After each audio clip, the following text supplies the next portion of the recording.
Something very quiet happens before a relationship starts to fall apart. It doesn't announce itself. There's no single argument, no dramatic moment, no obvious turning point you can look back on and say that was it. It starts with a sentence, a casual one, almost throwaway. My coworker's boyfriend surprised her last weekend. Or maybe Ahmed used to remember these kinds of things. Or even softer than that, just a look, a slight pause. A comparison that floats into the air between two people and then disappears. Like it never happened, but it did happen. And if you were paying attention, if you understood what that moment actually meant, you would know that something just shifted. Quietly. Permanently. This is what comparison psychology looks like in real relationships. And by the time most men recognize it, it's already been happening for months. We need to talk about something that doesn't get enough serious attention in conversations about relationships. Not cheating, not fighting, not falling out of love overnight. We're talking about something slower, something more insidious, something that moves through a relationship the way erosion moves through stone, invisibly, patiently, and without mercy. Comparison. The moment a person in a relationship begins holding their partner up against someone else, whether out loud or silently, consciously or unconsciously, something fundamental has already changed in how they see that relationship. Now here's what most people misunderstand about this. Comparison is not the cause of emotional distance.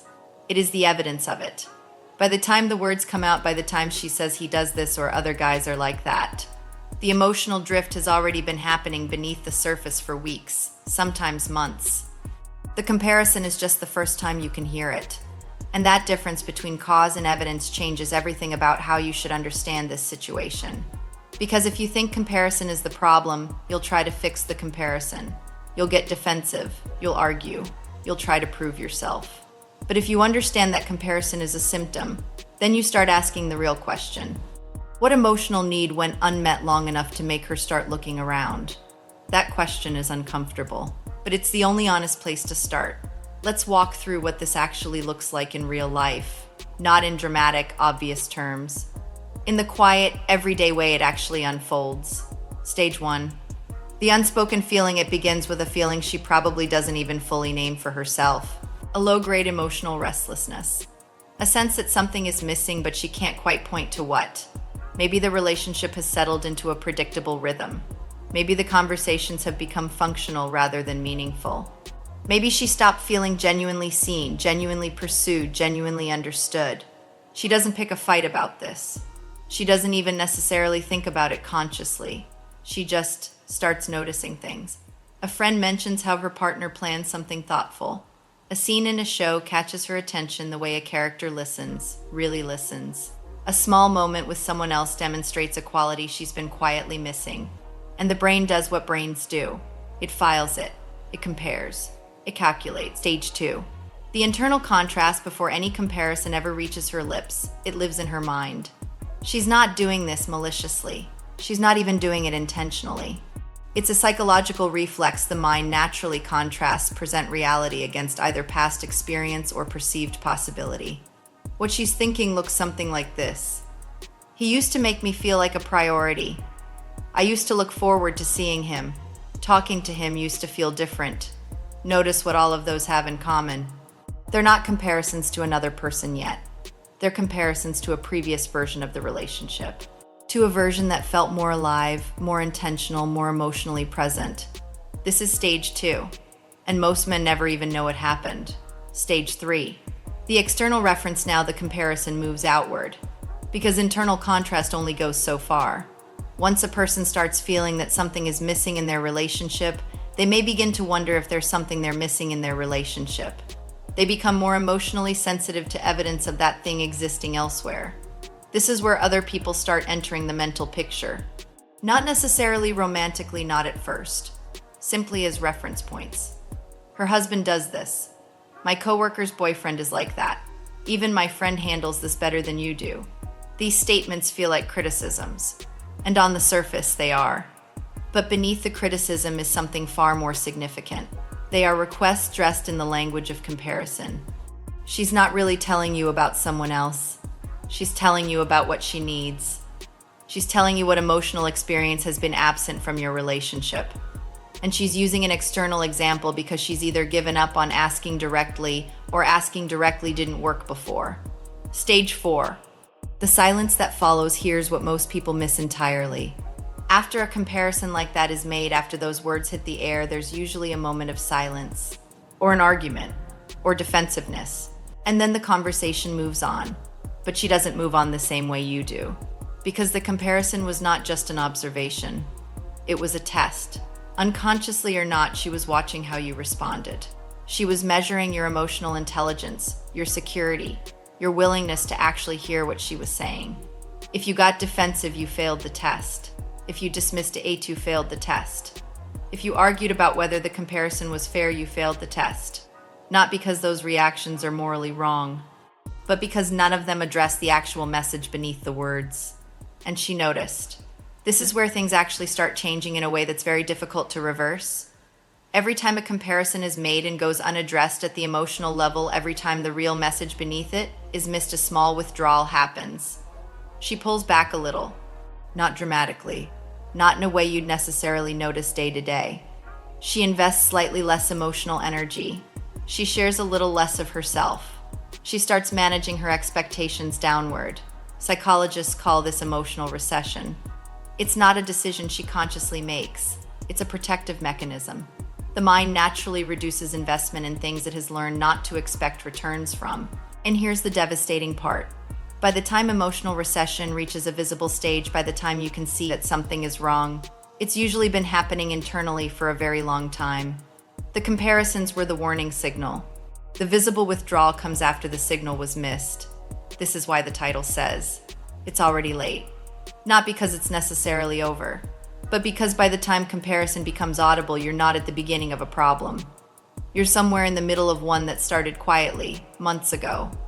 Let's go deeper into the psychology of why this happens, because understanding the mechanics of it changes how you see it entirely.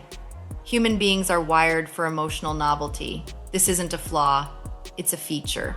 The brain releases dopamine in response to new stimulation, new conversation, new experience, new emotional depth. Over time, in any long-term relationship, the neurological response to familiar stimuli naturally decreases. This is not a failure of love. It's biology. But what is a choice? What separates relationships that survive this phase from relationships that don't, is whether both people consciously work to create new emotional experiences within the relationship. When that stops happening, the brain doesn't simply go neutral. It goes searching. And this is where comparison psychology takes root. A woman who begins comparing her partner to others is, at a neurological level, experiencing a dopamine contrast effect. Her brain has become accustomed to a certain emotional baseline in the relationship. That baseline has stopped generating the internal reward signals it once did, and her attention naturally gravitates towards stimuli that do generate those signals. Other people, other relationships, other examples. This is not about those other people. They are almost incidental. What matters is the gap, the space between what she experiences internally now and what she experiences or imagines experiencing in those external references. That gap is the real problem. And here's the psychological truth that most men never arrive at. The gap cannot be closed by competing with the comparison. It can only be closed by addressing the emotional deficit that created the gap in the first place. Which means the right response to his boyfriend does this is never to argue about what that boyfriend does.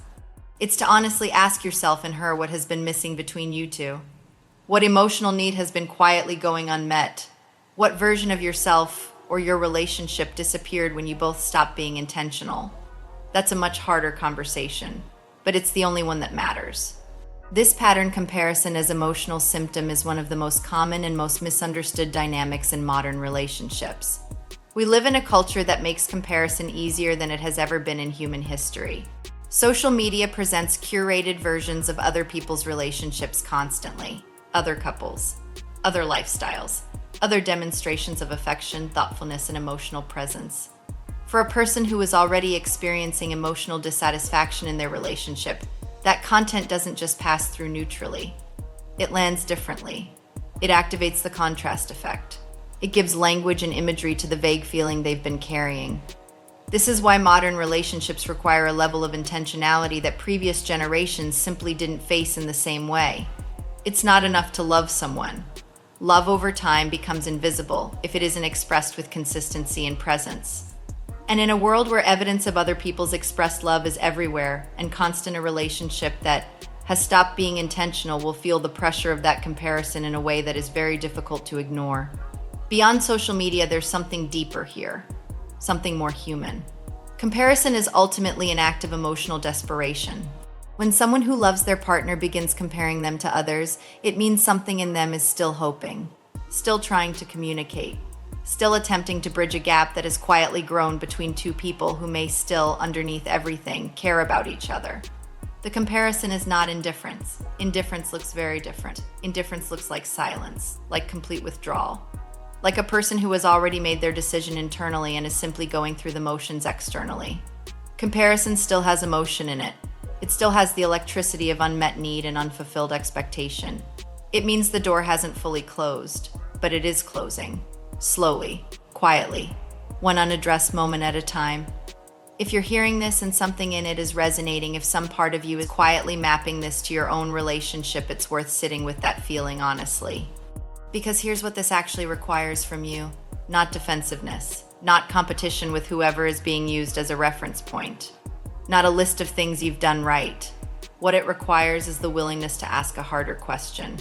When did I stop being intentional? Not in a self-punishing way, not in a way that collapses into guilt or shame, but in the honest, clear-eyed way of someone who understands that relationships are not static things. They breathe. They require attention. They require the ongoing choice to invest emotionally, creatively, presently in the person across from you.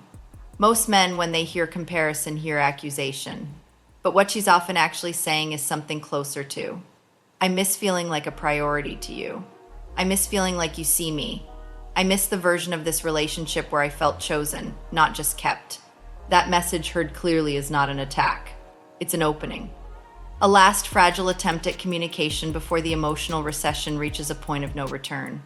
The question is whether you have the emotional intelligence to hear what's actually being said. Not what's literally being said. What's actually being said. Before this ends, leave yourself with 2 questions worth sitting with long after the screen goes dark. First, at what point does emotional distance actually begin in a relationship? At the moment of the first visible sign, or much, much earlier, in the quiet moments that no one was paying close enough attention to? Second, when someone starts comparing their partner to others, they are engaging in a behavior known as comparison. Are they telling you who they want, or are they telling you what they've stopped believing they can have with you? Those questions don't have simple answers, but they deserve honest ones. The hardest thing about relationships is not the obvious breaking points. It's the quiet ones. The moment someone stops sharing something small because they expect you won't really hear it. The moment they stop asking for something because they've learned not to hope for it. The moment they start looking at other relationships not with desire but with the tired, private grief of someone who is slowly accepting that something they wanted is not going to happen here. That is what comparison often is, underneath the surface. Not an accusation, not a verdict. A grief that hasn't finished arriving yet. And the only thing more painful than hearing it is recognizing it too late to do anything about it.